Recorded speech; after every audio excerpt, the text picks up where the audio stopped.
পুরো বাংলাদেশটারে আপনার আগুন দিয়ে পুরাই ফেলাইতে পারে। তারা একটুও ভাববো না যে বাংলা দেশ জাহান্নামে যাক, দেশের জনগণ জাহান্নামে যাক, তাতে কিছু যায় আসে না। আওয়ামী লীগের চায় ক্ষমতা, পাওয়ার।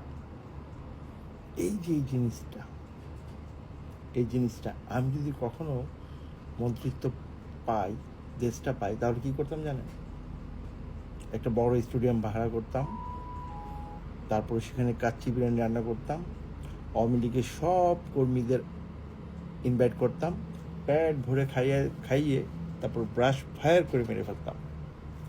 এরা হচ্ছে কালসাপ, কিং কোবরা, জনগণের শত্রু, দেশের শত্রু।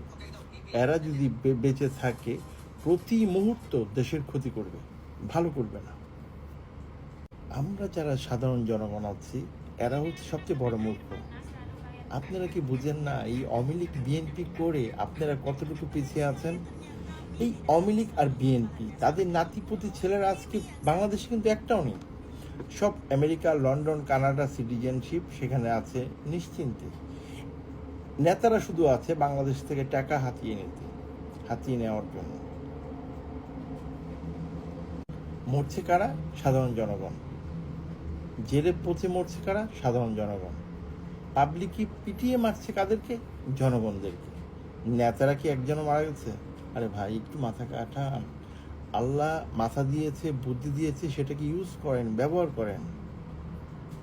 ইউজ করেন আর না করেন সেটা আপনার ব্যক্তিগত ব্যাপার।